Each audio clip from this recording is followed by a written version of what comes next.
noches. Está lleno, está repleto. Muchas gracias por venir. La verdad es un gusto y una emoción cerrar de esta forma la gira en Costa Rica, que fueron 3 días, pero fueron 3 días muy fuertes. Como comentaba recién, vengo de la UCR, no se imaginan el show que hubo en la UCR. Creo que superé un nivel al poder dar una conferencia escuchando Lady Gaga de fondo. Nos pusieron un parlante. A ratos también me sentía un poco en El Señor de los Anillos, porque venían orcos que querían voltear las paredes y golpeaban contra los vidrios y contra, ¿no? Uno no sabía que allá afuera parecía que había una guerra mitológica. Se los invitó a debatir, no se animaron porque no confían en sus propias ideas, saben que sus ideas son absurdas pero son fanáticos, entonces no se animan a tomar un micrófono y debatir. Son personas que están totalmente enceguecidas, pero bueno, ya sabemos que la prensa siempre los va a defender y en eso están en este momento, defendiéndolos desde la prensa canalla. Así que eso es lo que hay y eso es lo que uno tiene que asumir, que estamos en una batalla. Por eso otra vez gracias por acompañarnos esta noche en este gran esfuerzo que estamos haciendo muchos. Gracias a las autoridades de este hermoso lugar que han abierto sus puertas. Otra vez, porque estuve yo aquí en el año 2019, antes de la pandemia, así que me dio mucha alegría poder volver. Me gusta a mí volver a los lugares donde ya he estado porque me trae muchos recuerdos. Así que muchas gracias de todo corazón. Miren, hoy toca hablar sobre la batalla cultural. Tenemos, según entiendo, una presentación que los amigos de la técnica me van a ayudar a pasar, o si tienen un dispositivo para que yo pueda pasar, acérquenme, y si no yo les voy diciendo siguiente y siguiente. Vamos a hablar sobre la batalla cultural, ese es el título de mi último libro, y la propuesta para esta conferencia es, en primer lugar, hacer un marco teórico. A mí me interesa que ustedes salgan de aquí sabiendo qué es una batalla cultural y por qué es tan importante dar una batalla cultural. Pero en un segundo momento de la conferencia vamos a aplicar esos conceptos para entender problemáticas actuales, ¿sí? De la cultura, problemáticas de la cultura actual. Vamos a utilizar esos conceptos para entender puntualmente 3 problemáticas culturales actuales. Vamos a ver la problemática de la dignidad humana y el derecho a la vida. Vamos a ver la problemática cultural de la demonización del hombre, un gran problema actual. Vamos a ver cómo conducen la demonización del hombre. Y en tercer lugar vamos a ver ideología de género, pero cómo afecta especialmente a los niños. Cómo la batalla cultural de la ideología de género se ha enfocado decididamente en los más pequeños y qué consecuencias esto está generando. Ese es el programa para hoy y al final vamos a ver cómo podemos resistir, ¿sí? Ese es el programa para esta noche. Vamos a empezar entonces con la presentación. La gran pregunta es, ¿qué es una batalla cultural? A mí no me gusta nunca dejar librada al azar las palabras. Las palabras son demasiado importantes como para que nos orientemos con meras nociones. Y ocurre que mucha gente en los últimos años ha estado hablando de batalla cultural. La batalla cultural se ha convertido en una especie de idea fuerza, una idea fuerza en la que uno se siente encandilado, se siente atrapado. Vamos a dar la batalla cultural, yo quiero dar la batalla cultural, pero si no tenemos una teoría de la batalla cultural vamos a tener un problema. ¿Por qué vamos a tener un problema si no tenemos una teoría de la batalla cultural? Pues porque no vamos a poder darla. La tapa de mi libro tiene piezas de ajedrez, usemos ese ejemplo. Usemos ese ejemplo. Yo tengo una noción de lo que es el ajedrez. Claro, sé que es un juego donde se involucra la inteligencia, sé que es un juego en un tablero que tiene, digamos, esos casilleros tan característicos, blancos y negros, sé que hay 2 bandos, sé que hay fichas que tienen distintas formas, pero no sé mucho más. ¿Yo puedo sentarme a jugar al ajedrez con alguien que sí sabe jugar al ajedrez? No, ese conocimiento tan rudimentario tan básico, no me va a permitir a mí jugar realmente al ajedrez. Yo necesito conocer la lógica del juego, la dinámica del juego, los roles de las piezas, las estrategias que se suelen utilizar, cómo leer al rival, necesito conocer movimientos tácticos, necesito conocer muchas cosas para aprender a jugar al ajedrez. Una noción no me basta. Con la batalla cultural pasa lo mismo, no me basta una noción de, bueno, hay que dar la batalla cultural. ¿Y qué es la batalla cultural? Pues ya no tengo mucha idea. Ese es un problema, por eso quiero empezar esta conferencia tratando de, mejor dicho, conceptualizar la batalla cultural. Vamos a tratar de conceptualizar la batalla cultural. Para conceptualizar la batalla cultural tenemos que, en primer lugar, pensar qué es la cultura. Claro, estamos hablando de una batalla. ¿Qué es una batalla? Es un conflicto. Es un conflicto, es una lucha. Ahora, una batalla cultural es una lucha que involucra a la cultura. Por lo tanto, ¿qué es la cultura? ¿Qué es la cultura? Es una pregunta muy, muy difícil, porque la cultura es una palabra omnipresente, es una palabra fácil, es una palabra que está en el discurso cotidiano, es una palabra que nadie podría decir que es rimbombante o excéntrica. La palabra cultura es de uso cotidiano, pero si nos preguntan ¿y qué es la cultura? Ya tengo un problema, que es difícil de definir. Pasa como con el tiempo, a San Agustín o a Agustín de Hipona, ¿no? Lo que tiene una frase célebre donde él dice algo así como: cuando no me preguntan qué es el tiempo, sé qué es el tiempo, pero cuando me lo preguntan ya no lo sé. Y es cierto, todos sabemos qué es el tiempo. De hecho, hablamos sobre el tiempo constantemente. Tengo tiempo para esto, no tengo tiempo para esto otro. ¿Cuánto tiempo va a durar esta conferencia? Ahora yo les pregunto, ¿y qué es el tiempo? Difícil responderlo. Lo mismo pasa con la cultura. Hablamos de cultura todo el día, pero si nos preguntan qué es la cultura, ya vamos a tener un problema. Hay un libro muy interesante de la Universidad de Oxford que se ha dedicado a recopilar definiciones de cultura. Ha recopilado más de 200 definiciones de la misma palabra, de la palabra cultura. Yo no voy a dar 200 definiciones, sería muy poco práctico. Lo que vamos a hacer es brindar 3 acepciones, 3 ideas generales de qué es la cultura. Vamos a la próxima pantalla, por favor. 3 ideas generales sobre qué es la cultura, 3 acepciones de cultura. Miren, la palabra cultura aparece con uso frecuente en la filosofía de la Ilustración. ¿Bien? Los ilustrados, movimiento filosófico europeo del siglo XVIII, empiezan a hablar de cultura, entendiendo por cultura lo que sugiere su raíz etimológica, o sea, ¿de dónde viene cultura?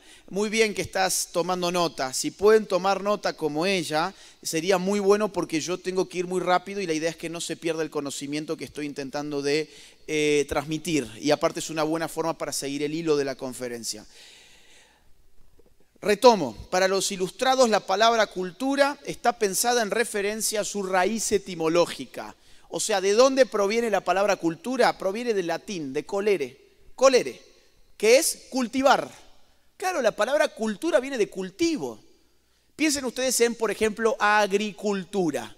¿Qué es agricultura? Es el esfuerzo del trabajo humano sobre la tierra para que la tierra rinda fruto. ¿Qué es la cultura? La cultura es el trabajo humano sobre el propio espíritu para que dé fruto.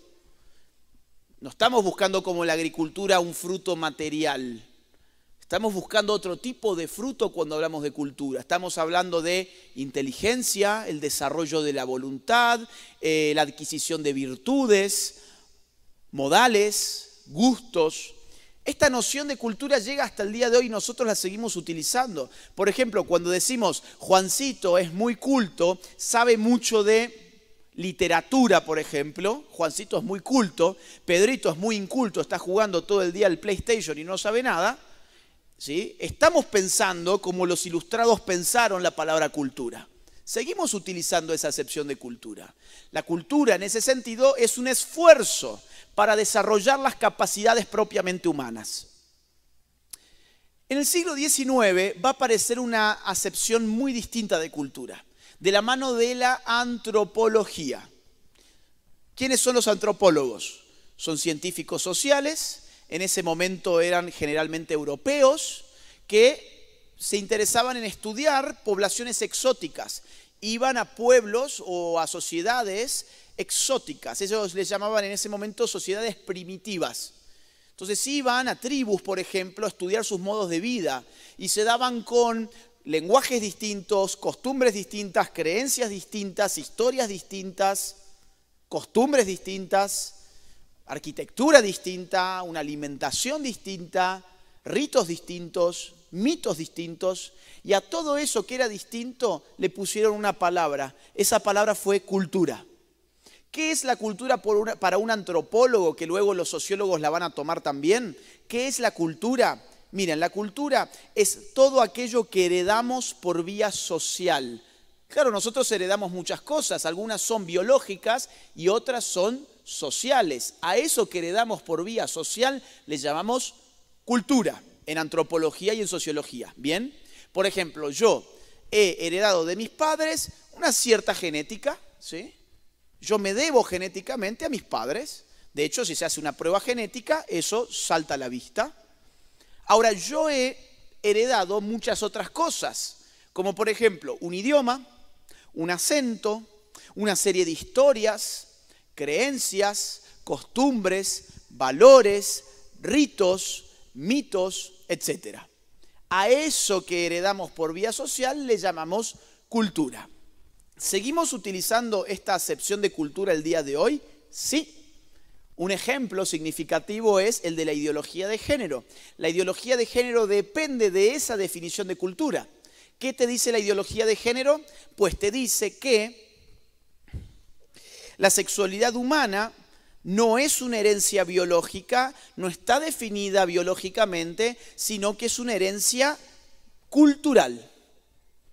La identidad sexual sería un constructo cultural que por lo tanto estaría abierto a la deconstrucción para que yo pueda por fin autopercibirme de acuerdo a mi identidad autoconstruida. Claro, el problema no es el de la definición de cultura, el problema es utilizar la definición de cultura para fenómenos que son biológicos.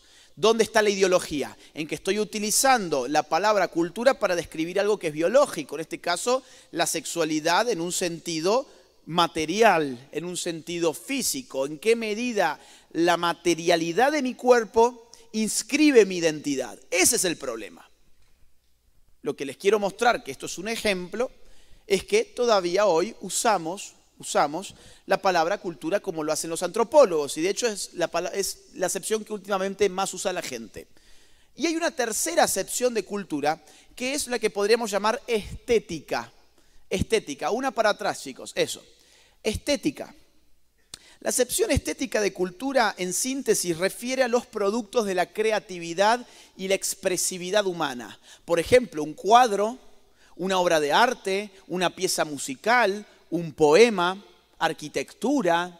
Imagínense ustedes que yo en Costa Rica les digo, quiero que me den un paseo cultural. Ustedes no me van a llevar a un centro comercial. Ustedes me van a llevar a una galería de arte, a un museo, a una plaza típica del lugar donde yo pueda contemplar la historia del lugar, en la arquitectura que puedo ver, por ejemplo. ¿Sí? Claro, usamos la palabra cultura en tres sentidos muy distintos, muy distintos. Entonces la pregunta que aparece es ¿cuál de estos tres sentidos o cuál de estas tres acepciones de la palabra cultura es la correcta para hablar de batalla cultural? ¿Cuál es la acepción que necesitamos para entender que es una batalla cultural? Miren, yo creo que necesitamos las tres. Las tres explican distintas fases o distintas dimensiones de las batallas culturales. ¿Por qué las tres? Esto es una cosa un poco técnica, pero ya va a quedar claro. Porque las tres tienen un mismo modo de ser, tienen una misma tensión ontológica. Una misma tensión ontológica, estoy siendo técnico, ya mismo lo bajo. Una misma tensión ontológica entre un polo estructurado y un polo estructurante. ¿Qué significa esto? ¿Qué significa que la cultura esté tensionada en las tres acepciones entre dos polos? ¿Y qué significa que un polo sea estructurado y otro estructurante? Estructurado significa que somos nosotros quienes estructuramos la cultura. El hombre crea cultura. ¿Estamos de acuerdo? El hombre crea cultura. Si el hombre no creara cultura, pues la cultura no sería cultura, sería naturaleza. Ahora bien, la cultura, a su vez, impacta sobre la vida del hombre determinando gran parte de su vida. Por lo tanto, el hombre no solamente es padre de la cultura, sino que en cierta forma también es hijo al mismo tiempo. Esa misma forma de ser que tiene la cultura, en las tres acepciones que hemos mencionado, significa entonces que la cultura es poder. La cultura es poder. ¿Por qué? Porque si el hombre hace cultura, pero la cultura influye sobre la vida del hombre, quien haga la cultura puede influir sobre la vida de los demás. Quien controle la cultura puede controlar la forma en que los demás miran el mundo. ¿Estamos de acuerdo? ¿Qué es el poder? He hablado del poder y yo les dije, no dejo yo ninguna palabra sin explicar, porque no quiero que de acá se salga con nociones, quiero que acá se salga con conceptos. ¿Qué es el poder? El poder es dice Max Weber, uno de los padres de la sociología, el poder es la probabilidad de imponer mi voluntad sobre otra persona al margen de las fuentes de esa probabilidad. Lo repito, el poder es la probabilidad, el poder es una probabilidad, no es una cosa. ¿Dónde está el poder? ¿Dónde lo agarro? No, no es una cosa, es una probabilidad. Es la probabilidad de imponer mi voluntad sobre otra persona al margen de las fuentes de esa probabilidad. ¿Qué significa esto último? Significa que hay muchas fuentes de poder. Vamos a poner un ejemplo acá. ¿Cómo es tu nombre? Esteban. Esteban en la primera fila. Y te agarré como ejemplo, como chivo expiatorio. Lo siento mucho, pero te tenía al frente. Esteban. Yo quiero que Esteban haga X. Y Esteban no quiere hacer X. No quiere cumplir mi voluntad. Yo saco un arma, la apunto a Esteban y le digo, ¿ahora vas a hacer X? Y él quiere conservar su vida y no está armado. Va a decirme, muy probablemente, sí, voy a hacer X. ¿Por qué? Porque yo he aumentado mi probabilidad, lo cual significa he aumentado mi poder de que él cumpla mi voluntad con arreglo a un arma. Lo que tengo sobre Esteban es poder armado. Ahora, supongamos que yo no tengo un arma, pero tengo un maletín lleno de dólares. Y le digo, Esteban, quiero que hagas X. No, no quiero hacer X. Bueno, te voy a dar este maletín con dólares. Ah, bueno, lo estoy pensando. Levanté mi probabilidad de que él cumpla mi voluntad con arreglo ¿a qué? Al poder económico, exactamente. Al poder económico. Ahora vamos a suponer otro ejemplo. Yo quiero que Esteban haga X, pero para que él haga eso, yo empiezo a modificar su entorno cultural. Yo modifico lo que él mira en la televisión en los últimos años. Yo modifico lo que la música le dice en los últimos años. Yo modifico lo que los periódicos y los noticieros le comunican. Yo modifico lo que él escucha en la universidad, lo que él escucha en el colegio. Modifico la simbología que lo rodea. De golpe empieza a ver banderas multicolor por todos lados. Empiezo a modificar todo su entorno simbólico, modifico las palabras que él utiliza, palabras totalmente nuevas en el uso masivo, como por ejemplo patriarcado, de un día para otro se inserta en la vida de Esteban, palabras que antes no habían aparecido. Empiezo a modificar todo el ambiente cultural en el cual vive Esteban, y Esteban puede muy bien terminar haciendo X. ¿Qué ha aumentado yo? Mi probabilidad de imponer mi voluntad, no apuntándole con un arma, no dándole dinero, sino con mi poder cultural. ¿Cuál de los tres poderes, cuál de los tres tipos de poderes es más eficiente? Paradójicamente, el poder cultural. ¿Por qué? Porque es el más liviano, es el que menos se nota, es el más disimulado. Mi arma era demasiado explícita. Él se sabía oprimido por mi arma, él puede resistir, quizás no ahora, mañana sí. Mi dinero estaba implicando una desigualdad entre él y yo, en este caso económica, bajo la cual él sabía que él estaba cumpliendo mi voluntad y no la suya. En cambio, con mi poder cultural, quizás él estaba muy entretenido, muy divertido, muy despistado y terminó haciendo lo que yo quería sin él siquiera darse cuenta. El poder cultural es el poder más eficiente de todos y una batalla cultural se trata del control del poder cultural. ¿Vamos entendiendo más o menos por qué la cultura es un asunto vital? Es un asunto vital. Miren, yo les quiero poner un ejemplo más para que ustedes entiendan, digamos, cómo funciona la cosa. Supongamos, tenemos la palabra aborto. ¿Qué es el aborto? Tenemos que darle una definición para la sociedad. Las definiciones se hacen con palabras, las definiciones son objetos culturales. Vamos a definir la palabra aborto. Dos posibilidades. Número uno, el aborto es la interrupción voluntaria del embarazo. Número dos, el aborto es un asesinato de un ser humano inocente en gestación. Si yo elijo una u otra, hay todo un cambio de la forma en que yo concibo el aborto y por lo tanto de mi conducta respecto del aborto. Vamos a suponer que yo salgo a Costa Rica y hago durante todo un mes una encuesta nacional donde le pregunto a todos los costarricenses una sola pregunta, que es la siguiente. ¿Matar a un ser humano inocente está bien o está mal? Miren, el 99,99% de quienes me respondan me van a decir que está mal matar a un ser humano inocente. Nuestra ética descansa en ese principio, la idea de que está mal matar a alguien que sea inocente. Está mal. Con lo cual, vuelvo a las definiciones de aborto. Si yo digo el aborto es la interrupción voluntaria de un embarazo, yo estoy invisibilizando en la propia definición que he escogido el hecho de que en el aborto se asesina a un ser humano inocente en una fase de gestación. Por lo tanto, la misma persona que me ha contestado que está mal matar a un ser humano inocente, podría muy bien ir a hacerse un aborto sin advertir la contradicción moral. En cambio, si mi sociedad ha asumido que un aborto es el asesinato de un ser humano en gestación que es por definición inocente, la persona al ir a hacerse un aborto va a sentir una contradicción moral. Y sea ilegal o sea legal el aborto, no importa, esa no es la discusión que estoy dando ahora, esa traba moral va a impactar sobre su conducta. Con lo cual, fíjense cómo simplemente con palabras uno puede modificar la conducta de las personas.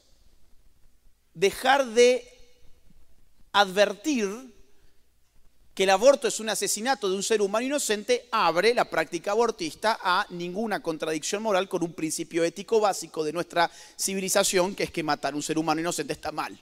Por eso, una gran batalla cultural tiene que ver con qué es el aborto. Ese fue un solo ejemplo. Pero vamos a continuar un poco más. Miren, ya tenemos una buena base para pensar la cultura. Vamos a la próxima, por favor. Tenemos una buena base para pensar qué es la cultura y, por lo tanto, quiero dar ahora 3 características de una batalla cultural. Estas 3 características para hablar de batalla cultural tienen que estar presentes. Bien, vamos a la próxima. Ahí está. Una batalla cultural implica que el medio y el fin coinciden. ¿Cuál es el fin de una batalla cultural? Influir sobre los elementos de una cultura. ¿Cuáles son los elementos de una cultura? Bueno, muchos. Miren, a ver, costumbres, tradiciones, historias, lenguaje, valores, creencias, etcétera, etcétera. Ese es el fin, eso es lo que yo quiero, impactar ahí. Pero ¿cómo lo hago? ¿Cuál es el medio que utilizo? ¿Cuál es el medio? ¿Es un arma, como apuntaba yo recién a Esteban? No, no es un arma. Son los propios vehículos de la cultura. ¿Cuáles son los vehículos de la cultura? Miren, muchos. Diarios, radios, televisión, series, cine, música, libros, familias, iglesias, universidades, colegios, centros de estudios, arte, ¿sí? Poesía, vehículos de cultura que despliegan escenarios de batalla cultural. En segundo lugar, toda batalla cultural implica un conflicto de magnitud. En las batallas culturales se disputan cosas que son relevantes para el orden social. No nos estamos disputando en una batalla cultural a ver qué equipo de fútbol es mejor. No nos estamos disputando a ver si la capital es mejor que el interior o viceversa. Nos estamos disputando cosas que son centrales para la vida individual y social. Por ejemplo, ¿qué es la sexualidad? Por ejemplo, ¿qué es la familia? Por ejemplo, ¿cuáles son las funciones del Estado? En tercer lugar, las batallas culturales implican un estado de la conciencia, o sea, es un estado activo de la conciencia dar una batalla cultural. No es que yo estoy dando una batalla cultural, y no me di cuenta. Mira vos, estoy dando una batalla cultural y no me di cuenta. No, dar una batalla cultural es una decisión totalmente consciente, porque la batalla cultural implica organización, planificación, generación de liderazgos, desarrollo de estrategias, tácticas, plazos. Las batallas culturales no son algo así que caóticamente uno va haciendo, sino que uno se prepara, se organiza. ¿Qué es entonces una batalla cultural?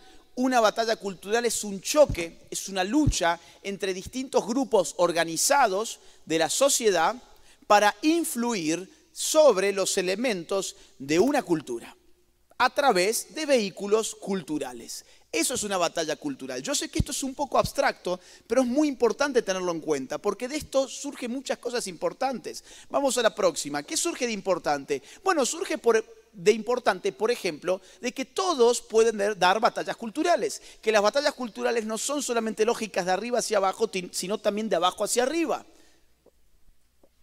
Todo el mundo podría dar batallas culturales. Miren, con esto uno da una batalla cultural. Esto es un armamento bastante pesado de batalla cultural. El otro día en la Huaca un joven me dice que, bueno, mirá, yo me creé una página de Facebook y estoy dando batalla cultural a través de la página de Facebook. ¿Cuántos seguidores tenés? Le pregunto. 30.000 me dice. Mucho, ¿no? Digo, hay 30.000 personas sobre las cuales él está influyendo. Y él no es dueño de una, no sé, de una productora televisiva, él no es dueño de una radio, él no es un periodista que aparezca todos los días en la pantalla. Es un chico que decidió dar una batalla cultural y supo usar las redes sociales para eso. Quizás una persona no sabe usar bien las redes sociales, pero, por ejemplo, no sé, hace música. Bueno, podés poner tu música y tu composición al servicio de la difusión de buenos valores, de buenos pensamientos, de buenos fundamentos. O quizás no sabe tocar la guitarra, pero sabe pintar. Bueno, pone tu arte al servicio de la difusión de buenos valores, de buenas creencias, de buenos principios. O quizás no sabe eso tampoco, pero es líder de una iglesia o tiene un grupo de iglesia. Bueno, empezá a dar batalla cultural dentro de ese grupo. O quizás no tiene un grupo, pero sí tiene una familia. Es padre de hijos. Es padre de familia. Empezá la batalla cultural en tu propia casa, educando bien a tus hijos en estos temas. ¿Se dan cuenta? La batalla cultural es una decisión, no es una posición. No es que, bueno, yo no puedo dar batalla cultural porque yo no soy dueño de el canal de la televisión. No, mentira. Te puedes hacer una cuenta de YouTube. Es una decisión. Vamos a la próxima, vamos a aplicar todo este marco teórico a tres problemáticas actuales. Tres problemáticas actuales que ya les he adelantado. Vamos a empezar por el concepto de dignidad. Vamos a empezar por la guerra contra la vida que se está desarrollando en este momento en el mundo. Lo que yo quiero mostrarles en primer lugar es que todo lo que estamos viviendo en materia aborto ha sido planificado muchas décadas atrás, no por grupitos feministas, chicas que se pintan los pelos de las axilas de verde, no. Esto ha sido planificado al nivel de élites internacionales. Vamos a hacer un poquito de historia para entender un poco esto. Miren, vamos a la próxima. En la década del 60, el Partido Demócrata en los Estados Unidos toma la decisión de empezar a configurar lo que luego se va a llamar la guerra contra la población. Empiezan a rodearse de cierta gente que los convencen de que hay mucha gente en el mundo, hay sobrepoblación, y que urge, por lo tanto, empezar a disminuir la natalidad. Hay que disminuir la natalidad. Y lo empiezan a presentar de distintas formas. Esto es 1965. Lyndon Johnson, presidente de los Estados Unidos, toma el micrófono en el 20º aniversario de Naciones Unidas y da estas palabras. Miren. Actuemos sobre el hecho de que menos de $5 invertidos en control de población equivalen a $100 invertidos en crecimiento económico.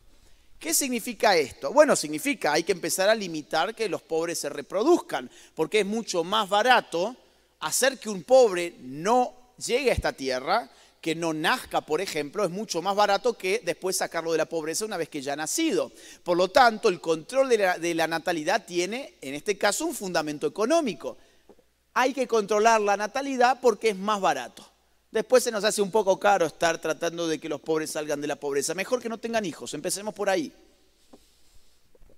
Claro, Lyndon Johnson, vamos a la próxima, va a entusiasmarse tanto con los planes de control de la natalidad, que en 1968 va a admitir frente al Congreso de Estados Unidos que su gobierno ha incrementado 1.650% los fondos destinados a control natal. Y va a decir concretamente lo siguiente: he pedido a la comisión encabezada por el señor John Rockefeller que estudie en profundidad la situación de la población. Le he pedido que me haga un informe. ¿Quién era John Rockefeller? En este caso es John Rockefeller III.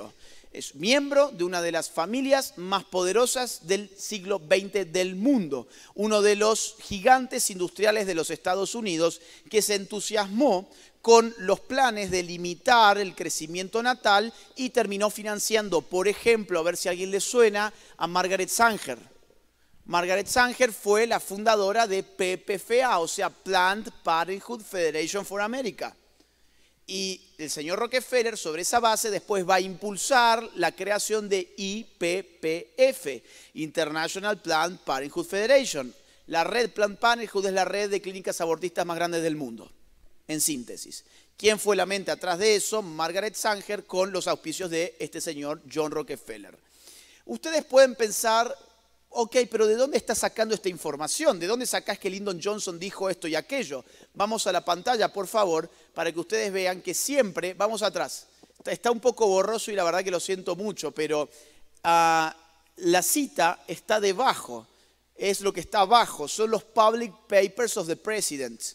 ¿Qué son los Public Papers? Es un documento del gobierno norteamericano que es de acceso público, que recopila todas las alocuciones públicas de sus presidentes. Es un documento oficial, no es algo que vi en Twitter, no es algo que vi en Facebook, no es algo que encontré en un blog, es un documento oficial de los Estados Unidos. Claro, ¿qué está haciendo Lyndon Johnson? Le está pidiendo a Rockefeller que desde su comisión elabore un informe. ¿Qué comisión? Claro, Rockefeller ya dirige una comisión dentro del Congreso de los Estados Unidos, o sea, tiene un gran poder económico, evidentemente, y un gran poder político también. La comisión que Rockefeller está dirigiendo dentro del Congreso de Estados Unidos se llama Comisión en Crecimiento Poblacional y Futuro de Norteamérica. Y el informe que va a publicar entonces Rockefeller en el año 72, coloquialmente se llamará Informe Rockefeller. Es el famoso informe Rockefeller, donde dice, hay que limitar urgentemente el crecimiento demográfico, vamos a la próxima, hay que limitar urgentemente vamos a la próxima por favor, ahí está, hay que limitar urgentemente el crecimiento demográfico y el aborto es una política que decididamente hay que contemplar, pero hay que presentarla de otra manera. Miren cómo lo dice, el aborto hay que presentarlo como un elemento de un sistema integral de atención a la salud materno-infantil.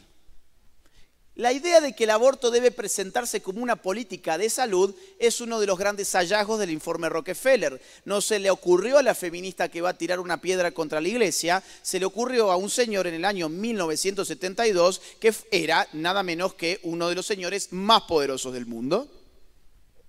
Esta agenda, insisto, tiene sus títeres, pero ha sido pensado en otro momento y ha sido pensado por otras personas.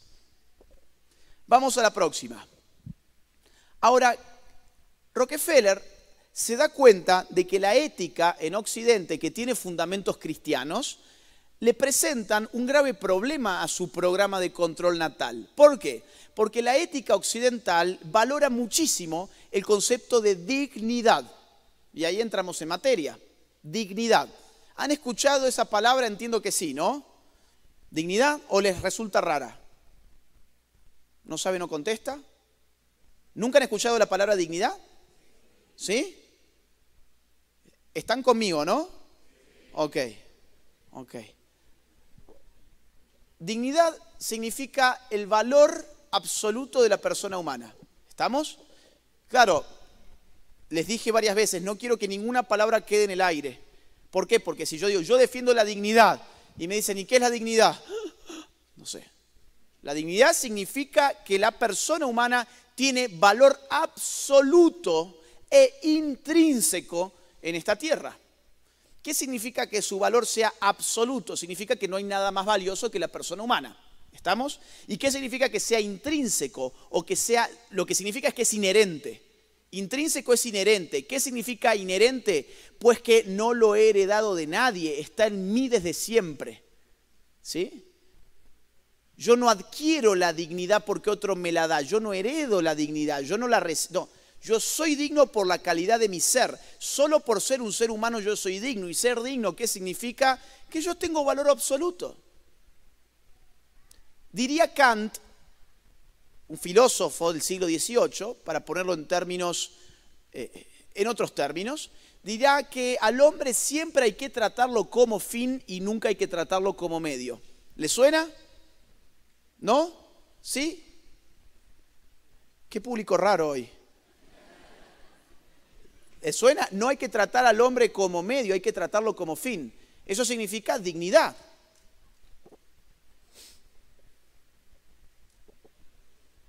Rockefeller se da cuenta que su control natal peligra por el concepto de dignidad. Peligra. Entonces, póngame por favor la pantalla, dice que hay que apuntar hacia el desarrollo de un principio ético básico de que solo los niños deseados son traídos al mundo. Claro, la dignidad ya no es intrínseca, ya no es inherente. La dignidad está en función de que alguien me la dé. Si alguien no me desea, pues yo soy descartable. Solo los niños deseados son traídos al mundo. Me quebraron el concepto de dignidad. Y hoy esa es la ética que predomina en el mundo. Hoy esta es la ética que ha triunfado en batallas culturales. Hoy la idea general no es que el ser humano es digno por ser un ser humano. La idea general hoy es que, bueno, si no te desearon, pues te podemos abortar. Vamos a la próxima. En el año 1974 aparece el informe Kissinger. Es un informe secreto del gobierno de los Estados Unidos, escrito por Henry Kissinger, el secretario de Estado. Se lo dirige a Richard Nixon, presidente de Estados Unidos en ese año, al director de la CIA y al director de USAID, otra agencia del Estado norteamericano. El informe Kissinger les va a decir lo mismo que el informe Rockefeller. Urge limitar el crecimiento poblacional. Hay que limitar la natalidad. Y el informe Kissinger les va a decir algo más. Ningún país ha reducido su crecimiento poblacional sin recurrir al aborto. El informe Kissinger fue desclasificado en marzo de 1989 y hoy cualquiera de ustedes puede ingresar a leerlo, ¿sí? Van a ver todos los fundamentos de por qué hay que limitar la población. Básicamente son 4. Número 1, recursos naturales, más población, menos recursos naturales para Estados Unidos. Número 2, más población en países pobres significa más presiones migratorias para Estados Unidos. ¿Qué le conviene más a Estados Unidos? ¿Que nazcan más mexicanos o menos mexicanos? Bueno, menos mexicanos, por eso Joe Biden, el primer día de su gobierno, ¿qué hace? ¿Qué hace Joe Biden? Libera fondos federales para financiar abortos en México. No sé si ustedes sabían esto. En tercer lugar, contaminación. Más personas en países subdesarrollados que no tienen dinero para plantas de reciclaje, energías limpias, significa más contaminación en el mundo. Entonces, que se dejen de reproducir tanto. Y en cuarto lugar, seguridad nacional y defensa. Esos son los fundamentos que da Henry Kissinger de por qué Estados Unidos tiene que combatir el crecimiento poblacional. Pero Richard Nixon rechaza ese informe. Richard Nixon era republicano, no demócrata, pero Nixon va a caer en el Watergate y va a seguirle en 1975 Gerald Ford. Y Gerald Ford, que era demócrata, sí aceptó el informe Kissinger y sí lo convirtió en política de los Estados Unidos. Vamos a saltar rápidamente próximo hacia los años 90, porque en los años 90 hay un quiebre, hay un gran quiebre, y es que Naciones Unidas ya toma definitivamente partido en todo esto. Naciones Unidas en el año 1994 celebra la Conferencia Internacional sobre la Población y el Desarrollo en el Cairo. Bien, esta conferencia reúne Naciones Unidas a todos los gobiernos o prácticamente todos los gobiernos del mundo, con todas las agencias de Naciones Unidas, los reúne y les dicen, oiga, vamos a comprometernos todos a limitar la natalidad. Vamos a hacer esta conferencia para limitar la natalidad con una serie de medidas. Lo que yo les voy a mostrar ahora es el documento final de la conferencia de El Cairo de 1994 de Naciones Unidas. Vamos a la próxima, ahí está. ¿Qué dice Naciones Unidas empieza así. Miren, hay 3 hipótesis que nuestros expertos han estudiado. El mundo en los próximos 20 años va a tener una población de mínima de 7.100 millones de personas, de media de 7.500 millones de personas y de máxima de 7.800 millones de personas. Tenemos que elaborar medidas para que lo que se cumpla sea la hipótesis de mínima. Queremos que dejen de reproducirse las personas, básicamente. Queremos disminuir la natalidad de las personas. Hay que hacer todos esfuerzos entre todos nosotros para disminuir la natalidad en todas partes. ¿Cómo vamos a hacer eso? Vamos a la próxima. Entre otras cosas, lástima que la pantalla lamentablemente no nos está ayudando, pero bueno, van a tener que confiar en mí en todo caso. Vamos a la próxima. Ahí estamos. Bueno, acá lo que dice es lo siguiente, a ver. Para el año 2015 los estados deberían tratar de proporcionar una gama completa de métodos seguros de planificación de la familia. Métodos seguros y fiables de planificación de la familia y servicios conexos de salud reproductiva que no estén legalmente permitidos. Claro, la ONU quiere que vos legalices una gama completa de lo que ellos llaman salud reproductiva y planificación de la familia y te aclara que no estén legalmente permitidos. O sea, no me importa tu soberanía nacional, no me importa tu democracia, no me importa tu cultura, no me importa la voluntad de tu gente, acá tenés que cumplir lo que la ONU quiere. ¿Qué quiere la ONU? Una gama completa de métodos de planificación familiar y salud reproductiva. Ustedes me van a decir, bueno, pero yo no veo la palabra aborto ahí, yo no veo ninguna referencia al aborto. Bueno, un método completo incluiría implícitamente aborto, pero no importa, porque lo van a decir de forma explícita en la medida 7.6, vamos a la próxima, donde me van a definir qué incluye estas políticas y al final del párrafo me dice que incluye interrupción del embarazo, ¿sí? Al final del párrafo me dice que estas medidas incluyen una legalización de la interrupción del embarazo. ¿Estamos? O sea, el aborto se ha decidido en el año 1994 por Naciones Unidas. Todo lo demás que nosotros estamos viendo es humo, es humo. Todo lo demás, los derechos de la mujer a decidir sobre su cuerpo, los pañuelitos verdes, saquen los rosarios de nuestros ovarios, queremos ser libres, todo eso son marionetas. Nada más. La prensa, evidentemente, lo que te va a mostrar es todo eso, porque sería un poco escandaloso empezar a hacer público esto, ¿no les parece?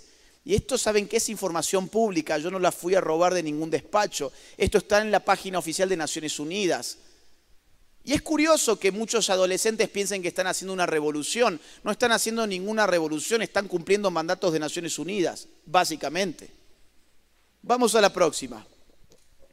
Claro, como llegó el año 2015 y esta agenda no se cumplió, próxima por favor, como esta agenda no se cumplió, en el año 2017 diseñaron una nueva agenda. ¿Les suena Agenda 2030? Agenda 2030. Son 17 objetivos que ha planteado la ONU para que se cumplan de manera global, eso es lo que llamamos globalismo, que se cumplan globalmente 17 objetivos que están divididos en metas. No voy a hablar mucho de la Agenda 2030 pues me llevaría toda la conferencia, voy a mostrarles un solo ejemplo. Vamos a la próxima. Esta es la meta 6 del objetivo 5. Está ilegible, lo siento mucho. Pero lo que me dice la meta 6 del objetivo 5, después búsquenlo porque esto está publicado en Naciones Unidas, lo que me dice es que todos los países tienen que cumplir todo lo estipulado en la Conferencia Internacional sobre Población y Desarrollo del año 1994. O sea, tienen que cumplir, entre otras cosas, la legalización plena del aborto. Y también me dice que tienen que cumplirse todo lo estipulado en 1995 en Beijing, que fue la Conferencia Internacional de la Mujer, donde se decidió que el llamado enfoque de género tenía que ser transversal a todos los estados del mundo. Ahí tienen otra conferencia de la ONU, donde se ha decidido que la ideología de género debía penetrar en todos los sectores de la sociedad.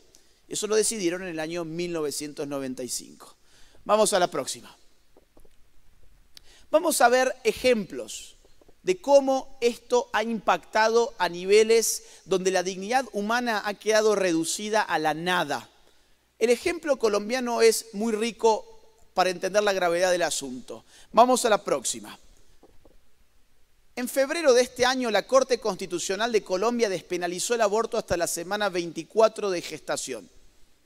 O sea, en Colombia podés abortar con 6 meses de embarazo. ¿Sí? 6 meses de embarazo. La OMS ya sabe además que con 6 meses de embarazo es muy probable que tu hijo sea viable extrauterinamente. No importa, en Colombia lo podés despedazar. La misma Corte en el mes de mayo de ese año, vamos a la próxima, la misma Corte en el mes de mayo, miren, prohíbe la pesca deportiva, la consideró una forma de maltrato animal. La misma Corte. Claro, porque la pesca deportiva funciona así.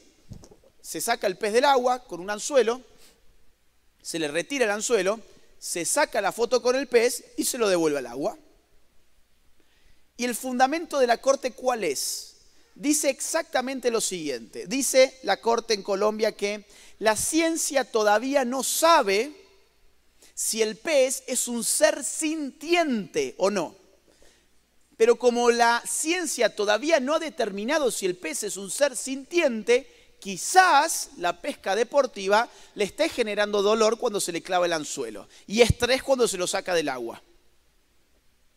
Entonces, por las dudas, hay que prohibir la pesca deportiva que, dicho sea de paso, es el sustento económico de varias localidades colombianas. Ahora bien, cuando se trata de tu propio hijo en gestación, reventalo. No hay ningún problema que un bisturí ingrese, lo descuartice, no hay ningún problema de quemarlo con soluciones salínicas, no hay ningún problema de succionarlo, no hay problema, lo podés matar. ¿Y saben qué? La ciencia ya sabe hace tiempo que el feto sí siente dolor. Si el dolor es el criterio, que parece ser el criterio porque la ciencia todavía no sabe si el pez es un ser sintiente o no, si el dolor es el criterio, es interesante que me digan por qué la Corte no aplicó ese criterio para el aborto. ¿Cómo sabemos que el feto ya siente dolor al poco andar su gestación? Se han hecho cirugías, por ejemplo, cirugías fetales. La ciencia ha avanzado tanto que es posible hacer una cirugía al feto. Y cuando se han olvidado de ponerle anestesia al feto porque pensaban que no sentía dolor, ¿qué pasó? Su ritmo cardíaco se elevó mucho. Entonces tuvieron que detener la cirugía, poner anestesia y volver a practicarla, y ahí ya sí su ritmo cardíaco estaba estable.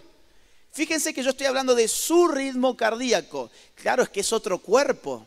Es otro cuerpo. El aborto no es el derecho a disponer sobre el propio cuerpo. El aborto es el derecho a disponer sobre el propio cuerpo para quitarle la vida a otro cuerpo. Y esa es la verdad del aborto.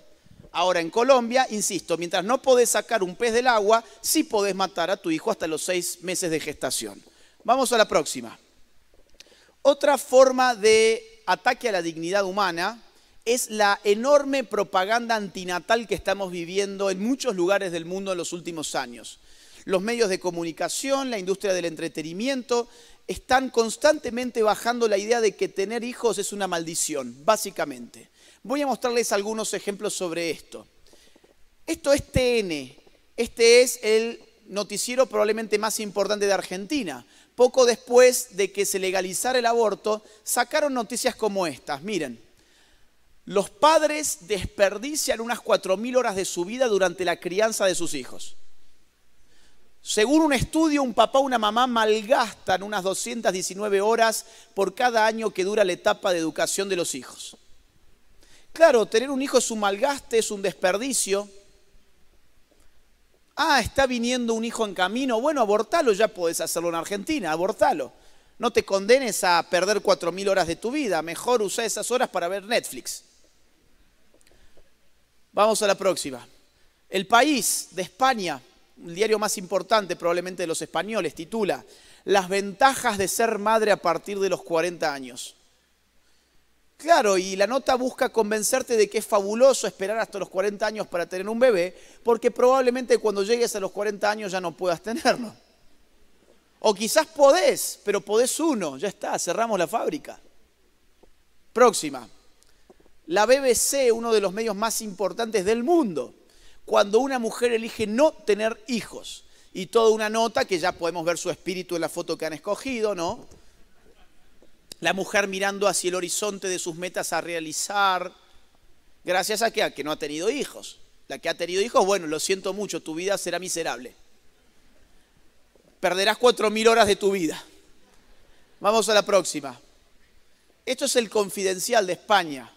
Los perros proporcionan bienestar a un coste mucho menor que los niños. Bueno, de hecho, en España, las mascotas, que hoy les están llamando perrijos y gatijos, ya duplican su presencia en el hogar en comparación con los niños. Los españoles tienen el doble de mascotas que niños. Ahora, lo curioso es que España es precisamente una nación en extinción. Su tasa de natalidad no le permite sobrevivir en el tiempo. España, en no mucho tiempo, está condenada a desaparecerse y continúa jugando a ser padres de un gato o de un perro, básicamente. Claro, en España se han probado todas estas políticas, feminismos, LGBT, abortismos, y han dado resultados, han impactado muy fuertemente en la natalidad. Ese es el camino. Vamos a la próxima. Esta es la revista El Espectador, es una de las revistas más importantes de Inglaterra. Tituló hace poco una nota de esta forma, miren, tener un niño es el más grande acto de destrucción climática. Esto es una propaganda últimamente muy habitual en ciertos lugares de Europa, donde han juntado el ecologismo más radical con la propaganda antinatal y han hecho un combo. Claro, cuando el ser humano pierde dignidad, se convierte en algo que no vale más que un insecto. Algo que no vale más que un insecto. Entonces, el ser humano se convierte en una plaga. El ser humano se convierte en un parásito. Si vos traes hijos a este mundo, estás destruyendo el mundo. Estás trayendo el mal al mundo. Ese es el mensaje que hoy se está empezando a bajar en distintas zonas de Europa. Miren en Alemania, próxima. Esto es Berlín, próxima, por favor. Esto es Berlín. En la vía pública se han colocado este tipo de propagandas. Una madre, ¿sí?, que tiene 2 niños, uno de ellos incluso está tomando del seno materno, y lo que dice en alemán es una pregunta. La pregunta dice, ¿el futuro o una asesina del clima? Claro, ¿estamos viendo el futuro o estamos viendo una asesina del clima? Vamos a la próxima. Vamos a nuestro segundo problema actual, la demonización del hombre. Yo no sé si ustedes han notado, pero en los últimos años, con todo el auge feminista, se ha venido demonizando al hombre, simplificando brutalmente la realidad en una ecuación muy torpe, pero muy popular. La ecuación es la siguiente: sos hombre, sos malo; sos mujer, sos buena. Punto final. Eso es todo lo que hoy se ha asumido culturalmente tras varios años ya de propaganda feminista. Sos hombre, sos un peligro; sos una mujer, sos una víctima, básicamente. Y esta propaganda es muy cómoda para adolescentes, por eso es que el feminismo ha penetrado tanto en chicas adolescentes sobre todo.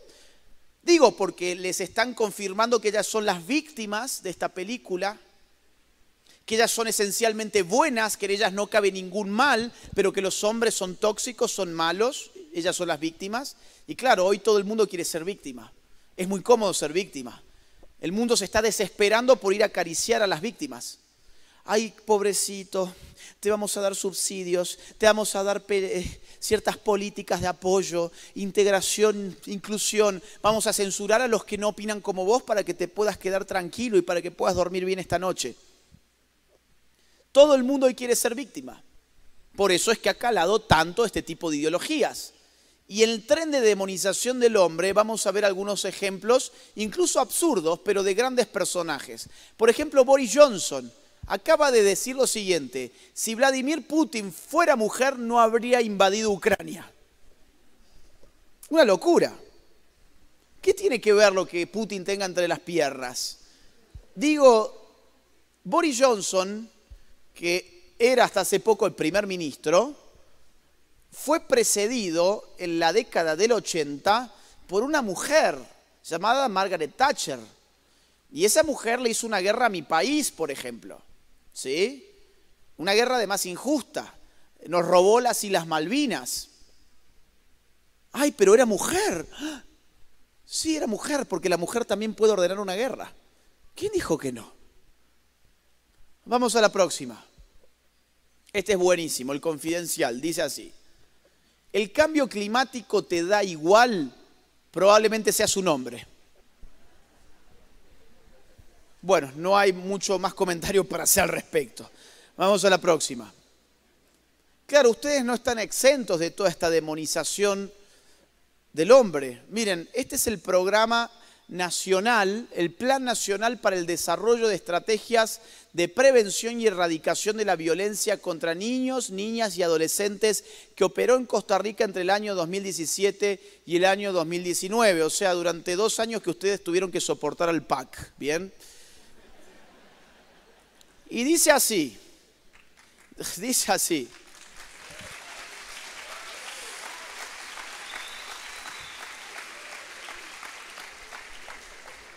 Miren, gracias por el aplauso, pero les voy a decir lo siguiente. No se confíen. Vuelven. Si uno no lucha, vuelven.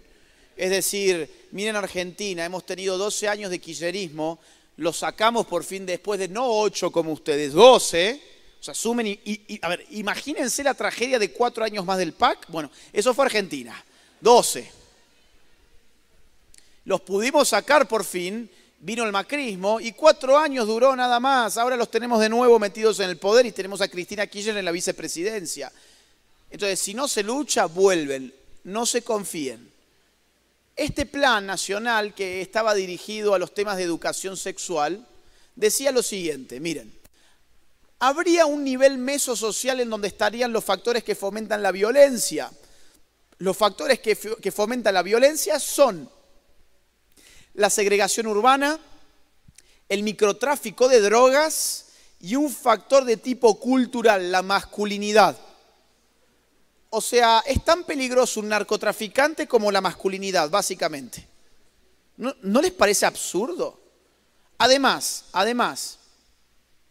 si es cierto que la masculinidad genera violencia, pues ¿qué hay que hacer con la masculinidad? Disminuirla. Y de hecho las recomendaciones basadas en ideología de género de este tipo de planes apunta precisamente a eso, a través de ¿qué? De lo que llaman educación sexual integral y a través de cursos de deconstrucción de la masculinidad, cursos contra la masculinidad tóxica, cursos contra la masculinidad hegemónica, etcétera, etcétera, etcétera. Bien, ya vamos a hablar un poco más de eso en breve. Vamos a la próxima. Miren esto, El País dice así. Cualquier hombre es un violador en potencia, según la psiquiatra Genoveva Rojo. ¿Dónde dijo semejante desatino? En la Universidad Internacional de Santander. Esta psiquiatra, celebrada por los medios de comunicación, afirma que cualquier hombre es un violador en potencia. Y en efecto, esa es una propaganda que el movimiento feminista ha venido desparramando por doquier. Vamos a la próxima. Esto es precisamente esa acusación. ¿Reconoce lo que ven en pantalla? Eso es el himno feminista, no sé si se acuerdan. ¿Qué decía el himno feminista? Que dicho sea de paso lo pusieron hoy en la UCR mientras yo daba la conferencia.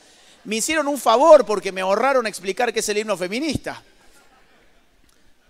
El himno feminista es una performance musical donde con las mujeres con los ojos vendados, haciendo una coreografía semifascistoide, de hecho levantan mucho el brazo para arriba las amigas, señalan y dicen, el violador eres tú, con los ojos vendados. ¿Qué significa esa simbología? Significa cualquier hombre puede ser un violador. Esta es la ideología que se le está bajando sobre todo a las mujeres hoy.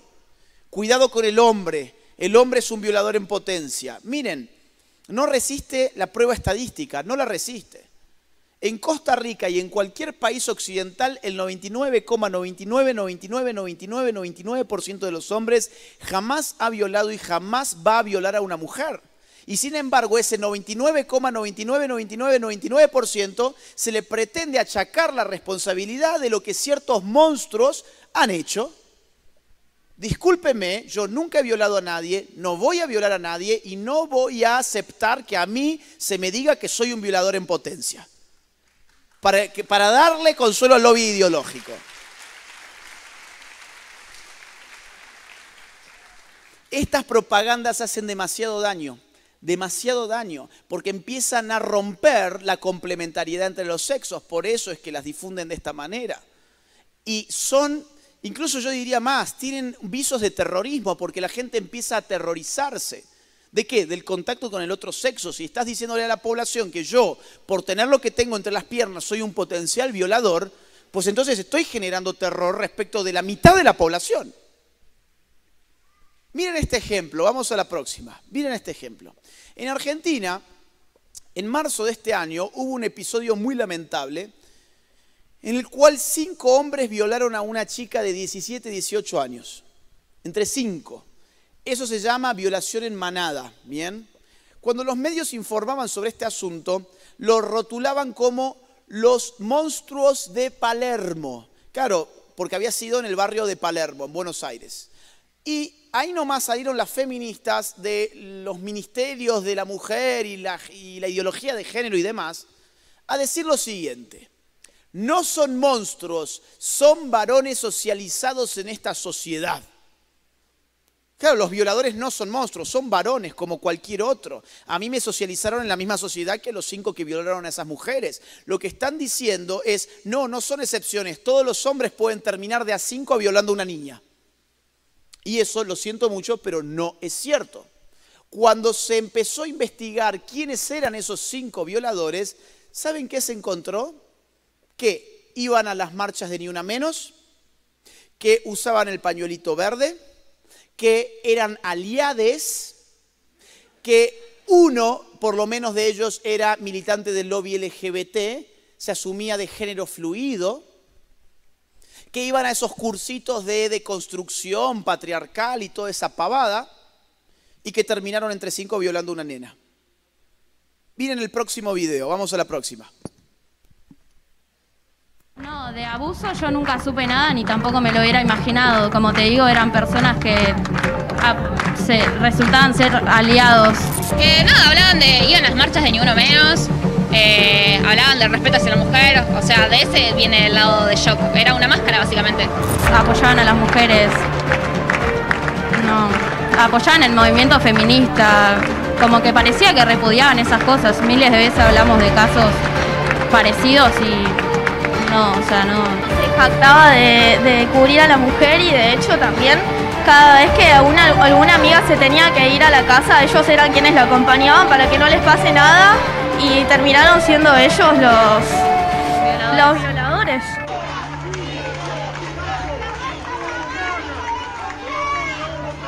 Claro, cuando se supo esto, de inmediato los medios pasaron a otra cosa. No había que estar difundiendo que estos chicos eran feministas, no había que estar difundiendo que iban a los cursitos de género, que eran militantes pro aborto y LGBT.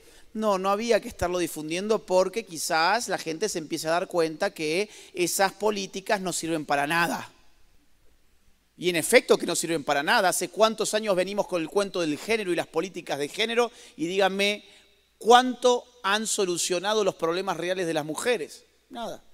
No los han solucionado, solamente se han solucionado sus propias cuentas bancarias porque todos estos se han llenado de dinero. Vamos a la próxima.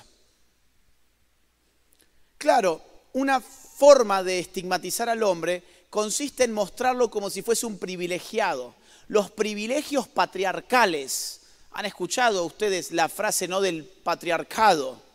¿Qué sería el patriarcado? Es una forma muy pobre de representar el mundo. El patriarcado sería el sistema que asegura que yo, por lo que tengo entre las piernas, soy un opresor y hace que acá la señora que está en la primera fila sea una oprimida. Eso es el patriarcado. Donde yo, por ser hombre, estoy en la cúspide del sistema social como un rey, como un amo, como un dominador, y la mujer, por su sexo, está abajo de la cúspide social, está abajo de la pirámide social. Esto es un mito. ¿Cómo se desmonta? Con números, con ejemplos, con casos. Yo les voy a mostrar casos muy significativos de brechas en las cuales no es el hombre el que sale beneficiado, sino la mujer de Costa Rica. Números de Costa Rica para que ustedes empiecen a poner en duda eso de que el hombre está allí arriba dominando y que en todo le va bien y el sistema está armado a su medida. Vamos a ver que eso es totalmente un mito. Vamos a la próxima. Vamos a empezar con datos, ¿sí?, sobre la esperanza de vida en Costa Rica. ¿Qué es la esperanza de vida? Es el promedio que viven las personas en un determinado año. ¿Ok? El dato más nuevo que se tiene es del año 2020. Un hombre en el año 2020 vive en promedio 78,1 años y la mujer 83,2 años. O sea, en Costa Rica la mujer vive en promedio más de 5 años más que el hombre. Digo, esto no me suena mucho a patriarcado.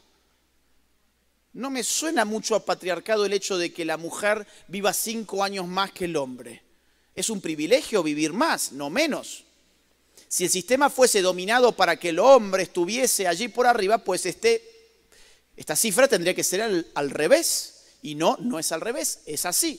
¿Y por qué es así? Bueno, hay muchos factores. Por ejemplo, los hombres en todas nuestras sociedades toman los trabajos más insalubres, más antihigiénicos y más peligrosos, que reportan más cantidad de accidentes y de muertes laborales. Además, en todas nuestras sociedades los hombres se suicidan más que las mujeres. Además, en todas nuestras sociedades los hombres son más víctimas de homicidios que mujeres. Y así puedo seguir con muchos otros indicadores para mostrar por qué los hombres viven menos. De hecho, vamos a mostrarlos. Vamos a la próxima. Esto es el número de accidentes laborales del año 2020. Fuente oficial del Ministerio de Trabajo. ¿Cuántos hombres se han accidentado laboralmente en el año 2020? 82.048 hombres. ¿Cuántas mujeres se han accidentado laboralmente ese mismo año? 25.992. ¿Por qué el hombre se accidenta tanto más que la mujer? Porque sus trabajos están más expuestos al riesgo. Digo, ustedes han escuchado seguramente los movimientos feministas reclamando por las brechas, por ejemplo, de los CEOs de empresas, los puestos gerenciales. Queremos igualdad de los altos rangos de las empresas. Muy bien. ¿Por qué nunca me hablas de los rangos más espantosos de los trabajos de la sociedad? Es fácil pedir que querés igualdad de los ejecutivos. Ahora, ¿por qué no me pedís igualdad, por ejemplo, en esos puestos laborales donde uno se tiene que subir a un camión de la basura, cada 10 metros bajarse, agarrar una bolsa, tirarla dentro del camión, volverse a subir, hacer 10 metros más y repetir eso automáticamente durante toda la madrugada? Ahí no me pedís igualdad. No me pedís igualdad cuando discutimos, por ejemplo, la jubilación. ¿Qué pasa? ¿Por qué el hombre trabaja más que la mujer?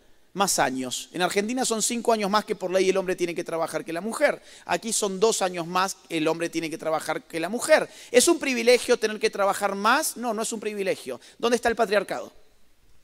¿Es un privilegio tener que aceptar trabajos más insalubres, antihigiénicos y prestos a accidentes? No, no es un privilegio. ¿Dónde está el patriarcado? Vamos a mostrar otro índice. Miren, próxima. Suicidios. Estas son las brechas de suicidios en Costa Rica. En el año 2020 se suicidaron 277 hombres y se suicidaron alrededor de 70 mujeres. ¿Bien? O sea, hay entre 3 y 4 veces más probabilidades que un hombre se quite la vida en este país a que una mujer lo haga. Para querer quitarte la vida, tu vida tiene que haber caído tan abajo, tiene que estar en una situación tan miserable, tan casi que irrecuperable, que difícilmente yo pueda decir el sistema patriarcal. ¿No les parece? Miren, vamos una más, próxima. Estos son homicidios. Año 2020 se asesinaron a 508 hombres y a 62 mujeres. Año 2021 se asesinaron a 531 hombres y a 55 mujeres. O sea, en Costa Rica tenés 10 veces más probabilidad de resultar asesinado si sos un hombre a comparación de si sos una mujer. Claro, me van a decir, bueno, esto es típico de las feministas, ¿no? Tienen como un cassette donde todo está ahí programado. Me van a decir, bueno, pero a los hombres los matan otros hombres. ¿Y? O sea, ¿acaso estoy menos muerto porque me mate un hombre? Que, digamos, revivo como un zombie porque me mató un hombre. Digo, si alguien me va a matar, sinceramente me da lo mismo lo que tenga entre las piernas, me da igual. Y más aún, si quieren interpretar ese número en clave de guerra de sexos, habría que interpretarlo exactamente al revés. Esto significa que el hombre está mucho más dispuesto a matar a otro hombre que a una mujer. Hay trabas morales en el hombre mucho más altas a la hora de decidir si va a matar o no a una mujer, y esas trabas morales bajan cuando su contrincante es un hombre. Bajan. Los hombres están más dispuestos a matar hombres que a matar mujeres. Eso es lo que nos dice el gráfico. Vamos a la próxima. Estas son brechas de matrículas en las universidades de Costa Rica. Es impresionante, pero se están matriculando en los últimos años muchas más mujeres que hombres. Bienvenidas sean. Digo, no me interpreten mal, yo no estoy diciendo que hay un matriarcado, porque sería tan tonto como decir que hay un patriarcado. Yo lo que les estoy diciendo es que hay indicadores que son realmente significativos en la vida social, donde la mujer no parece ser la oprimida. Y ahí se cae el cuentito del patriarcado, con el cual quieren demonizar al hombre. Matriculación, miren, en el año 2020 el 55% de los matriculados fueron mujeres, el 45% de los matriculados fueron hombres. ¿Ir a la universidad es algo bueno o es algo malo? Es algo bueno. Si acá hubiese un patriarcado, yo tendría que ver una relación inversa. No la veo. Vamos a la próxima. Estos son los egresados de la universidad. Año 2019, 64 por 60 y... No llego a ver, chicos. 63,7% de los egresados fueron mujeres. Hombres, 34, algo. O sea, el doble de mujeres se está egresando todo el año, todos los años en comparación con hombres. Si yo quisiera hacer igualdad de género, vieron que queremos igualdad de género. Bueno, quieren igualdad de género. ¿Sabés cómo tenés que resolver eso con igualdad de género? Tenés que hacer que el hombre, por ejemplo, apruebe sus asignaturas con menores notas. O tenés que hacer que el hombre tenga que aprobar menos asignaturas para poder recibir su diploma, lo cual sería absolutamente injusto, porque la igualdad de género es injusta. Lo que es justo es la igualdad ante la ley. Después, si el hombre estudia menos, pues que se reciba menos, que egrese menos. No puedo estar haciendo ingeniería de acuerdo a lo que tienen las personas entre las piernas. Vamos a la próxima. Y estos son becas. No voy a explicar el gráfico, pues es bastante complicado. La idea general es que en todos los tipos de becas que existen en Costa Rica, la mujer recibe muchísimas más becas que el hombre para poder estudiar, muchísimo más apoyo para poder estudiar. ¿De qué patriarcado están hablando? Vamos a la próxima. ¿Se dan cuenta cuando uno busca estadísticas y empieza a investigar la realidad social, todo eso que parecía tan fácil ya no es tan fácil, ¿no? Hombres malos, mujeres buenas, hombres privilegiados, mujeres oprimidas. No es tan fácil la vida social. No se explica de esa manera. Lamentablemente han embrutecido tanto a las nuevas generaciones que realmente chicas adolescentes se creen de verdad que esto está funcionando así. Nuestro tercer problema actual, y vamos cerrando, ¿sí? Acompáñenme en este tercer problema actual. La ideología de género, ¿cómo va impactando? ¿Cuáles son las batallas culturales que están impulsándose en contra de los niños a través de la ideología de género? Una de las tácticas más habituales, vamos a la próxima, es bajarla a través de los colegios. Próxima, por favor. A través del adoctrinamiento escolar. Recién veíamos un caso de Costa Rica, pero hay casos en todo el mundo. Vamos a la próxima. Esto es un caso de Perú. Este es el manual de educación sexual del Perú, donde se pregunta, ¿qué puede hacer el profesor para cambiar los estereotipos de género de los alumnos? ¿Desde cuándo es una función del profesor cambiarle el género a tu hijo? ¿Desde cuándo hemos asumido que la educación sexual se trataba de cambiarle el género a tu hijo? Vamos a la próxima. De hecho, en Argentina sí lo hemos asumido. Este es el Programa Nacional de Educación Sexual en la Argentina de hace algunos años, que dice al final dice, apunta a desnaturalizar los modos socioculturales de ser niños y de ser niñas. ¿Cuál es el objetivo de la educación sexual? Desnaturalizar la forma en que un niño es un niño y una niña es una niña. ¿Cómo hacemos esto? Bueno, en casos extremos ya se ha visto, vamos a la próxima, por favor, esto. jardines de infantes, donde disfrazan a los chicos de nenas, donde los invitan a desconstruir su género. Tu papá te dijo que eras un varoncito. Bueno, no, pará. Tenés que probar a ver si no te gusta esto otro, porque quizás seas una nena encerrada en el cuerpo de un niño. Y empieza toda la confusión. Vamos a la próxima. Bueno, más casos, vamos a la próxima. Incluso disfrazados con vestidos, a los nenes muy chiquitos. Vamos a la próxima. Vamos a pasar porque estamos cortos de tiempo. Una más, por favor. Vamos a ver este video. Miren, este español es un profesor. A ver si se escucha. Que adoctrine a mis alumnos y alumnas en los ideales del feminismo, transinclusividad y demás. Os jodéis. La educación no es solo enseñar a sumar y restar, multiplicar, dividir, ni a leer y todo eso, sino también a diferencia de todos vosotros que criticáis esto, a ser unas personas funcionales para la sociedad y tener dos dedos de frente que permita que todo el mundo pueda vivir en paz. O sea que si vosotros queréis enseñar a vuestros hijos a ser unos racistas, machistas, homófobos, transfobos, etc, tranquis, que yo voy a seguir enseñándoles todo lo contrario, os guste o no. ¿Estoy adoctrinándoles en una ideología que vosotros no queréis? Bien, denunciadme, la ley me protege porque educación, y hace tiempo que dice que hay que educar en estas ideas de igualdad y tolerancia. O sea que voy a repetir lo dicho antes, os jodéis, seguiré adoctrinando a vuestras hijas y no podéis hacer nada para impedirlo.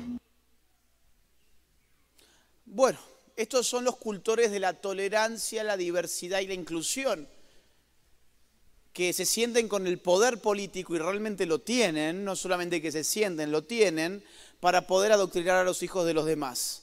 Claro, ellos lo hacen en el nombre de la inclusión y la diversidad, de la misma forma que hoy fueron a impedir una conferencia en la UCR y a molestar durante toda la conferencia en el nombre de la inclusión, la diversidad y la tolerancia.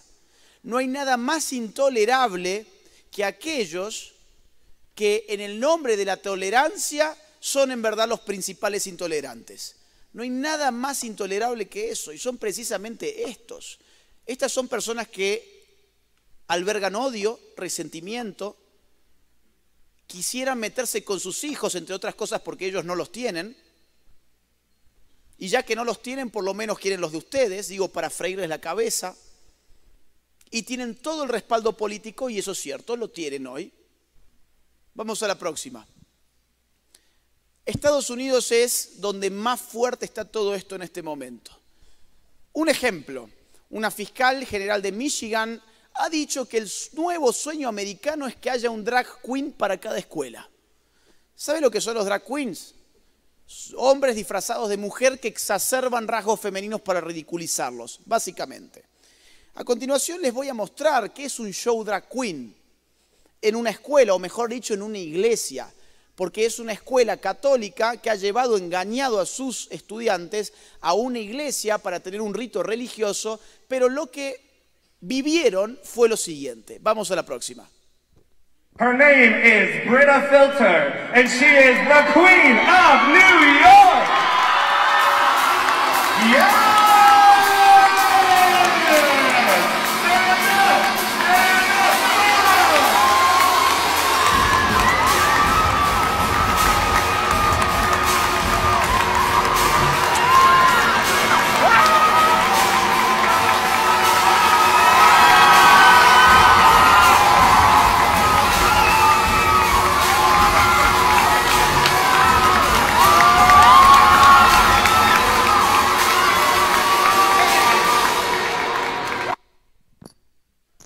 Todo dentro de una iglesia católica. Yo cuando lo veía frente a todo el alumnado, además de un colegio supuestamente católico, yo cuando veía este video por primera vez me preguntaba, ¿qué ovacionan tanto?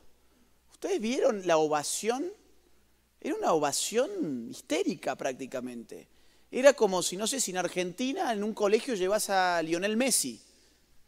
Yo digo, ¿qué están ovacionando tanto? Vamos a ser sinceros, a mí me gusta hablar, digo, las cosas como son. Estamos frente a un gordo disfrazado de mujer que tiene una tanga, básicamente, o sea, no hay más cosas. Y se pavonea de un lado para el otro, ¿sí? Enseña las nalgas y los chicos ovacionan. ¿Qué ovacionan? ¿Qué hay ahí? No hay nada. No hay nada. No hay ninguna habilidad, no hay ninguna destreza, no hay ningún arte, No hay ninguna belleza, no hay ningún bien, no hay nada. No hay ninguna verdad, de hecho eso es una mentira, esa no es una mujer, ese es un hombre. ¿Qué ovacionan? Ese video a mí me impacta porque creo que es la radiografía más perfecta de la cultura actual. De la destrucción de las pocas neuronas que todavía a una generación de idiotas le quedaban. No hay mucho más. Vamos a la próxima. Ahí estamos, atrás. Miren, no solamente es a través del adoctrinamiento escolar, sino a través de la industria cultural para niños. Hoy la bandera LGBT está en todo lo que podamos imaginar. Los desafío a ustedes a pensar algún espacio de la vida social donde la bandera LGBT sea inverosímil que aparezca. En cualquier espacio de la vida social que nosotros podamos imaginar, la bandera ya está. Un avión, una camiseta de fútbol,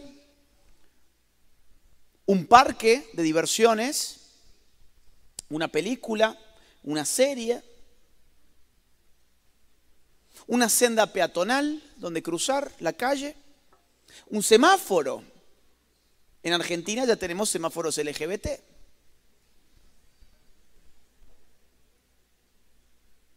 Incluso contenedores de logística. Esos contenedores que vienen en barcos, ya hay contenedores pintados de LGBT. Juguetes, muñecas, autos, botellas de vodka. Absolut sacó su botella LGBT. Restaurantes, ropa, anteojos, sombreros, zapatillas, tenis, zapatos. Todo lo que usted hoy puede imaginárselo disfrazado de multicolor. ¿Por qué la bandera LGBT está virtualmente en todo? Porque responde a una ideología que es totalitaria. Las ideologías totalitarias procuran totalizar su presencia en el espacio social individual. Y por supuesto se han metido en el entretenimiento infantil. Vamos a ver un poco. Próxima. Ahí está. Esto es Lego. ¿Se acuerdan los juguetes Lego? Bueno, como les digo, uno hoy puede imaginarse cualquier cosa, incluso Lego también, con su set LGBT para que tu niño pueda jugar con la bandera arcoíris. Próxima. Kellogg's. Los cereales Kellogg's. Así lo describe un periódico pro-LGBT en Inglaterra. Kellogg's está lanzando su nuevo cereal con un tema LGBT, así podés empezar tu día con un máximo de gay. Próxima. Bueno, Disney, están al tanto de lo que ha pasado en los últimos meses con Disney. Han salido los CEOs, los grandes funcionarios de Disney, a decir que han tomado la decisión de poner en todas sus películas un 50% de personajes LGBT. Es una decisión que no es una decisión de mercado, es una decisión ideológica. No hay ninguna demanda en los nenes pidiéndole a Disney que quieren personajes LGBT. Lo ha decidido Disney porque quiere meter eso en la cabeza de los chicos. Incluso están empezando a fallar, a fracasar. Buzz Lightyear era una película que se pronosticaba como uno de los grandes éxitos del siglo y fue un gran fracaso. O por ejemplo, ya no de Disney, pero por ejemplo Hulka. No sé si han visto Hulk. Ahora versión feminista. Es un horror, es un desastre. No funciona, no funciona. Vamos a ver algunos ejemplos. Próxima, miren. Pixar tendrá un personaje transgénero en su próxima película. Se llamará Jess y es una niña transgénero de 14 años. ¿Qué es una niña transgénero de 14 años? Ya lo vamos a ver en pocos minutos y con fotos. Próxima. Muppets Babies. ¿Se acuerdan los Muppets? Bueno, hay una versión que se llama Muppets Babies, que es para bebés, donde en el mes del orgullo gay lanzaron un episodio donde uno de ellos, llamado Gonzo, en verdad se autopercibe como una mujer y él viene a tomar el lugar, digamos, de la Cenicienta, lo que toma es la historia de la Cenicienta, y se va a llamar Gonzorela en una fiesta de los Muppets. Nadie reconoce que es Gonzo, todos piensan que es una mujer llamada Gonzorela, pero a las 12 de la noche el hechizo se termina y vuelve a ser Gonzo. Pero todos los Muppets lo aceptan y le dicen, no, pero si vos querés ser Gonzorela no dependés de un hechizo, vos sos Gonzorela. O sea, ¿qué está ahí implícito? Por supuesto, la ideología transexual. Vamos a la próxima. Por supuesto, mientras tanto hay que empezar a cancelar ciertas cosas. Cancelan al príncipe azul de Blancanieves por el beso no consensuado. Ese sujeto es un machista, un violador en potencia, un patriarcal. Que no vean eso los niños. Vamos a la próxima. Cartoon Network, cada año durante el llamado mes del orgullo gay, ya no es un día, ahora es todo un mes. Ya no es solo un día, es todo un mes. Utilizan a los personajes con un estilo de chicas superpoderosas para celebrar en todas sus plataformas el LGBT. Vamos a la próxima. Nickelodeon.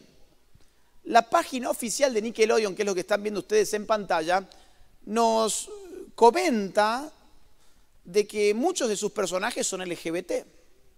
En una sección dedicada al LGBT que ellos tienen. Y yo me he sorprendido porque algunos de ellos son de mi época. Por ejemplo, Ren y Stimpy. A ver, ¿alguien vio Ren y Stimpy? Levante la mano si alguien vio Ren y Stimpy. Sí, estaban buenos, ¿no? Estaba divertido eso. A ver, vos acá. El de verde, a vos. ¿Vos viste Ren y Stimpy? ¿Vos sabías que eran homosexuales? Pero ¿por qué? ¿Tenían alguna...? El trasero. Yo la verdad siempre lo vi como una cosa cómica. Pero bueno, efectivamente ha sido redefinido ahora como que eran homosexuales y que, bueno, nunca nos habíamos percatado que había algún síntoma, pero ahora están totalmente salidos del closet, digamos. Son personajes gays. O por ejemplo, miren, más claro aún, Betty, que es la de abajo de los Rugrats. ¿Vieron los Rugrats? ¿Alguno vio los Rugrats? ¿Se acuerdan? Phil y Lily eran dos mellizos, dos bebés mellizos, cuya madre era Betty, que tenía a su esposo. Pero ahora fuerzan tanto al personaje que resulta que en verdad no tiene un esposo, es lesbiana. Redefinen al personaje para que encaje dentro del molde LGBT. O incluso un personaje desde el cual siempre ha habido sospechas, como Bob Esponja. Siempre ha habido legítimas sospechas.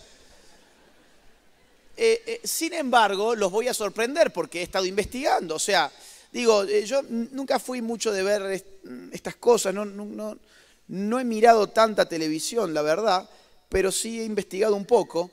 Y miren, vamos a ir a la próxima para mostrarles lo que encontré.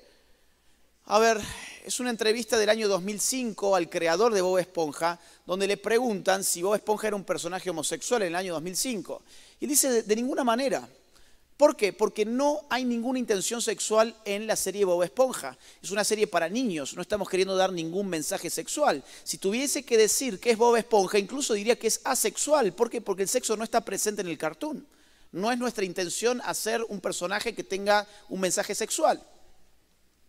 Eso dijo el creador de Bob Esponja, no el asistente técnico, el creador. Y ahora resulta que, bueno, como es funcional que Bob Esponja sí sea homosexual, ahora es el icono gay de Nickelodeon. Vamos a la próxima. Bueno, revistas tan importantes como National Geographic utilizando a los niños en sus portadas, niños de 14 años, 13 años, 12 años, que todavía no pueden ir a comprarse una botellita de cerveza porque a los 21 años en Estados Unidos recién podés beber, pero sí están listos para decidir cuál es su género, someterse a terapias hormonales y a cirugías. Y vamos a ver eso precisamente ahora para ir finalizando. Próxima.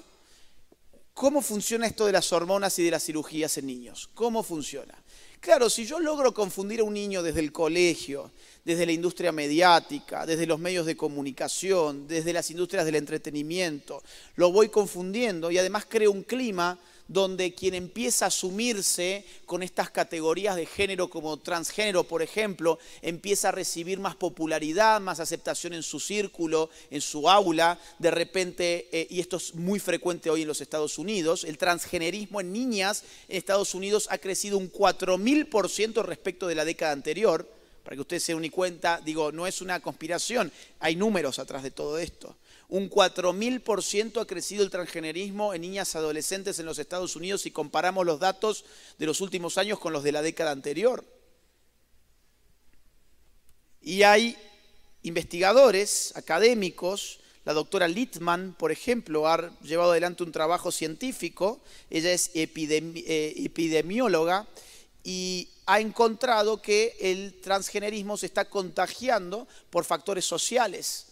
Es decir, ha visto cómo muchas niñas se han identificado como transgénero en su adolescencia sin haber tenido ningún problema de disforia de género en su infancia. Sin ningún problema de disforia de género en su infancia, ocurre que ahora son transgénero y ocurre que se da en grupos específicos. En una escuela se encuentran muchos transgéneros y vas a otra y no hay ninguno. ¿Por qué hay una distribución tan asimétrica? Bueno, porque empieza el efecto moda. Una niña ve que otra niña se declara transgénero y de repente se convierte en la popular del curso, y esta otra, que ha sido siempre marginada, ha estado siempre invisibilizada, está además emocionalmente dañada, tiene en sus manos una herramienta para empezar a ser también la popular, que es decir, ay, yo en verdad era un hombre, yo soy ahora LGBT, soy transgénero, modifico mi identidad. Eso es lo que está pasando hoy en Estados Unidos y es tristísimo, porque ¿qué pasa con estos niños? Primero que nada hay que suministrarles bloqueadores hormonales para que no se siga desarrollando su sexualidad, sus hormonas. En segundo lugar hay que administrarles hormonas que su cuerpo no produce. Y en tercer lugar hay que meter bisturí, hay que hacer cirugía. Vamos a ver cómo son las cirugías transgénero, vamos a la próxima. Esto es fuerte, ¿eh? Bueno, si es que se ve, porque la pantalla no nos ayuda en absoluto. Sí, no lo van a ver, lamentablemente. Ese es el brazo de una niña, ¿sí? De una niña transgénero.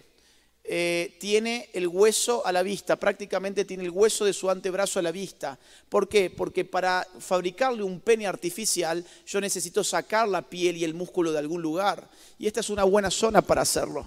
Entonces, ¿qué le hacen? Le retiran mucha parte del antebrazo, le dejan prácticamente el hueso a la vista y con eso le construyen un pene artificial. Que no va a funcionar, dicho sea de paso. ¿Dónde están las feministas?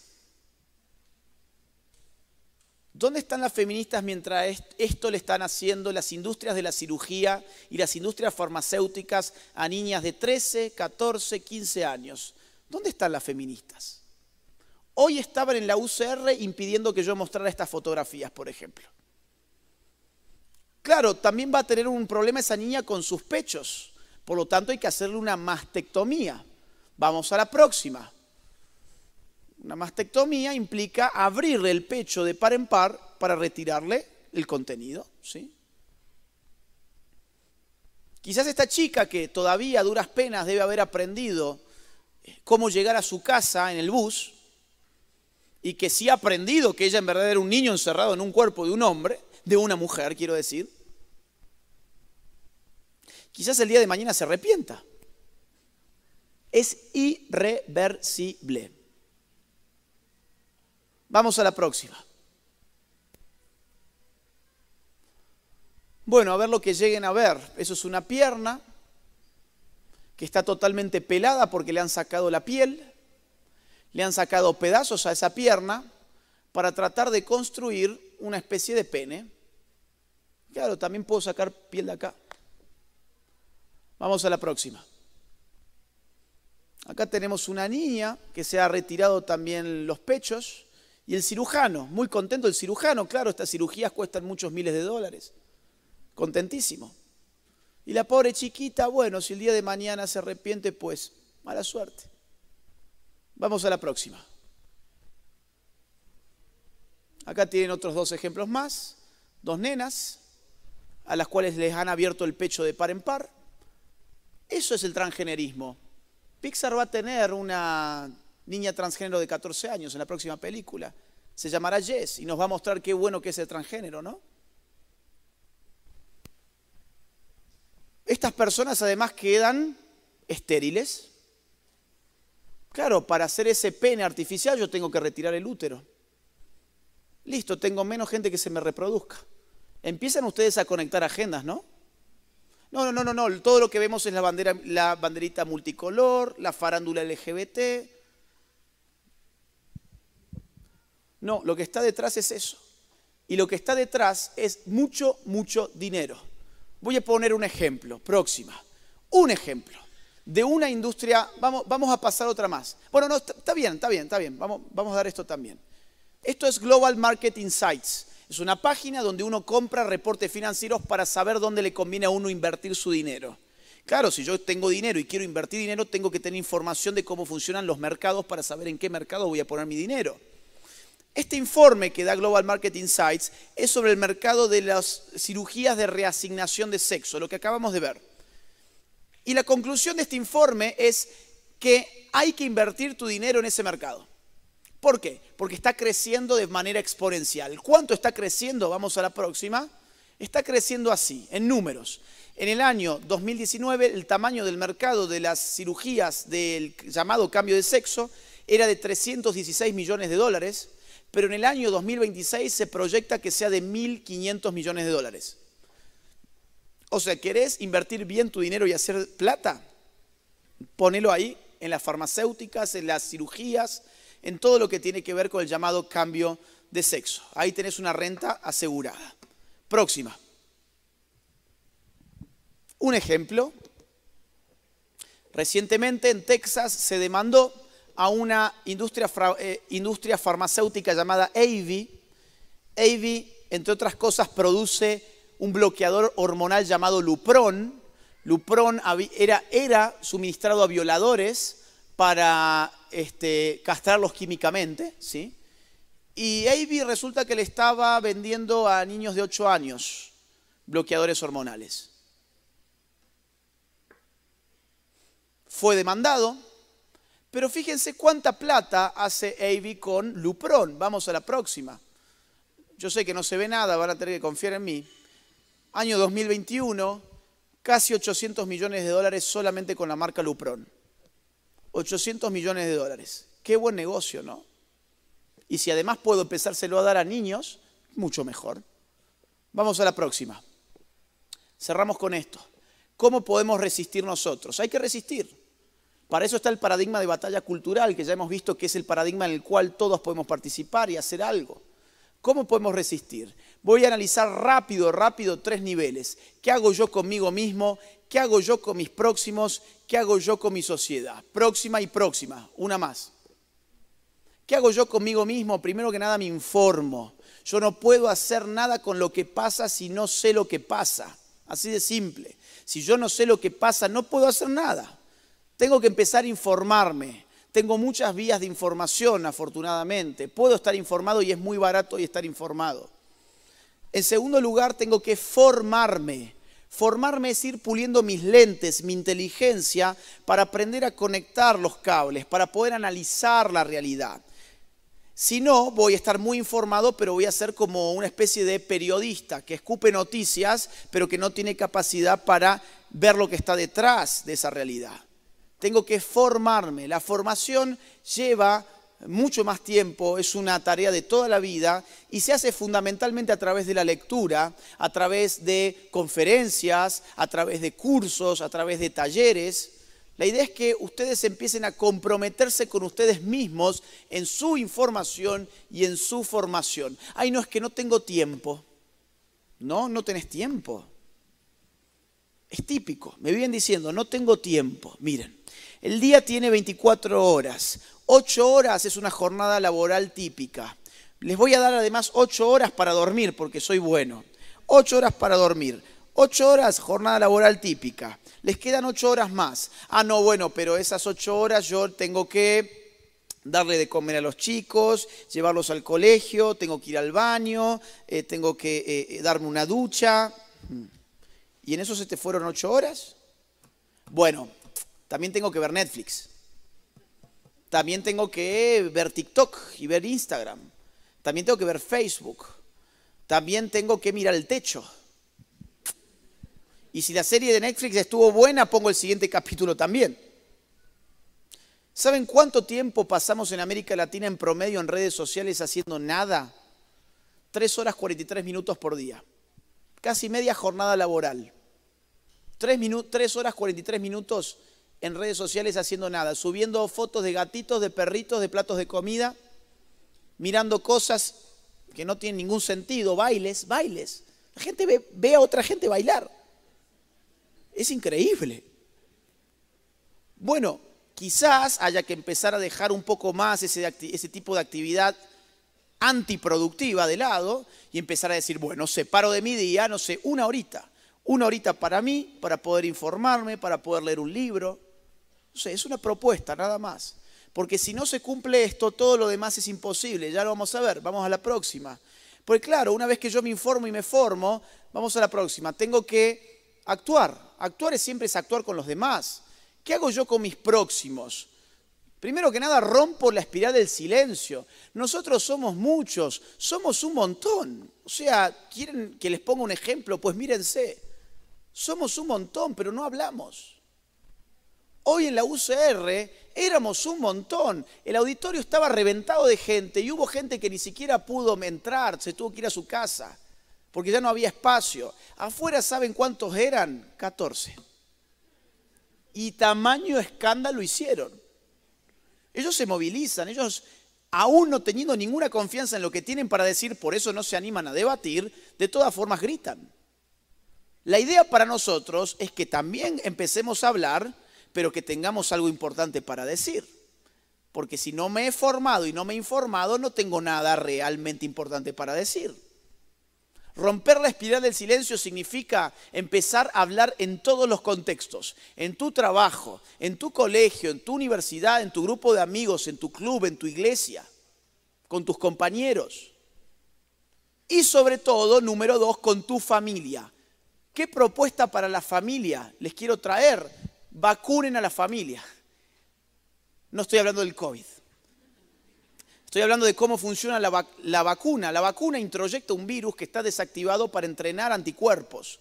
Hagan eso con sus hijos. Siéntenlos y díganles lo que está pasando en el mundo, lo que van a empezar a escuchar. O sea, metan ustedes el virus, anticípenles. Van a empezar a escuchar que el sexo se puede cambiar, que el género es algo fluido, que el hombre es un maldito, un tóxico. Van a empezar a escuchar que el aborto es algo maravilloso, que es el derecho de la mujer a disponer de su cuerpo. Van a empezar a escuchar que el ser humano en gestación es un parásito. Muchas cosas van a empezar a escuchar. Pero ahora se lo tengo que desactivar. ¿Cómo? Diciéndole la verdad. La verdad es esta y esta otra. Y quizás tu hijo se extrañe. ¿Qué le pasó a mi papá? No entiendo qué me está diciendo. Bueno, no importa, no importa. Cuando un adoctrinador quiera venir a meterle esa basura en la cabeza, ellos ya van a conocer la verdad al respecto. No va a ser tan fácil adoctrinarlos. Vamos a la próxima, esta es la última y cerramos. ¿Y cómo impacto en mi sociedad? ¿Cómo impacto entre los anónimos que no conozco? Hay dos maneras. Participación civil por un lado y participación política por la otra. ¿Qué es participación civil? Por ejemplo, participen en fundaciones, en movimientos, en ONGs, en asociaciones, en iglesias. Hay muchos, en centros de estudiantes, por ejemplo, quienes me invitaron hoy a la UCR fue un centro de estudiantes, un grupo de estudiantes llamado Disidencia Provida. Participen, únanse. Bueno, quizás alguien no pueda hacerlo, participe desde las redes sociales, eso también es participación civil. Pongan sus redes sociales a disposición de batallas culturales, participen, comuniquen, difundan. Los invitan a una conferencia como esta, inviten a sus amigos, traten de traer gente. Eso significa. Hay una manifestación, con mis hijos no te metas, hay una manifestación pro vida, pues voy y llevo a mi familia, invito a mis redes, llevo a mis amigos. Y en segundo lugar, participación política. Claro, a ver, quienes en definitiva tienen el poder para tocar el botoncito son los políticos. No puede ser que nosotros, por ejemplo, no vayamos a votar. No puede ser que seamos tan tontos de desperdiciar nuestro poder de voto. Ay, no, es que yo estoy al margen de la política. Ah, sí, estás al margen de la política. Si la política es la que va a definir qué va a estudiar tu hijo en el colegio, la política es la que va a definir qué es un ser humano y qué no es un ser humano, a ver si lo podemos despedazar o no. La política es la que va a definir si este templo puede abrir o no puede abrir. La política es la que va a definir si vos vas a poder leer la Biblia en voz alta o no la vas a poder leer en voz alta. Ya hay lugares donde no se puede. ¿Y vos te crees que estás al margen de la política? ¿De verdad? A veces somos muy cómodos, esa es otra realidad. Claro, para ir a votar me tengo que informar, no puedo ir a votar así en el aire. Tengo que saber cuáles son las opciones, tengo que saber cuáles son los que defienden mis valores, mis principios. No, no tengo ganas, voy a seguir viendo Netflix mejor. Voy a seguir viendo cómo bailan otros por TikTok. Voten, voten. Somos la mayoría, pero no votamos. Somos las mayorías, pero votamos mal porque no tenemos formación política. Nos engañan así, así. Tanto nos engañan que la última presidencia del PAC, ustedes saben, la segunda vuelta de Fabricio Alvarado, utilizan el asunto de la Virgen o de María, como a ustedes les guste, para disuadir al voto católico. Y el voto católico termina apoyando a un anticristiano que termina reforzando ideología de género, cultura de la muerte. Ay, no, pero pasa que Fabricio Alvarado iba con un pastor que decía que María no sé qué cosa. Y te comiste 4 años del PAC. Claro, no podemos ser tan tontos. De verdad lo digo, de verdad y con todo respeto.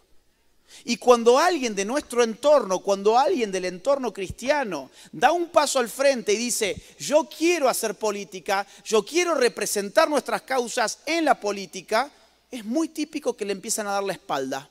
Ay, no, era muy bueno cuando él organizaba marchas pro vida, era muy bueno cuando él defendía en otras plataformas nuestros valores, pero ahora que se va a meter al barro de la política yo no lo quiero apoyar. Al contrario, hay que ir y agradecerle. Gracias por meterte en el barro de la política para representarnos y defendernos a nosotros. ¿En qué te puedo ayudar? ¿En qué te puedo ayudar? ¿Cómo me sumo? Si no hacemos batalla cultural y no la combinamos con batalla política, no podemos ganar nada. Esa es la verdad. Si hacemos batalla cultural y si la combinamos con batalla política, la victoria va a ser nuestra, se los aseguro. Muchas gracias por su atención.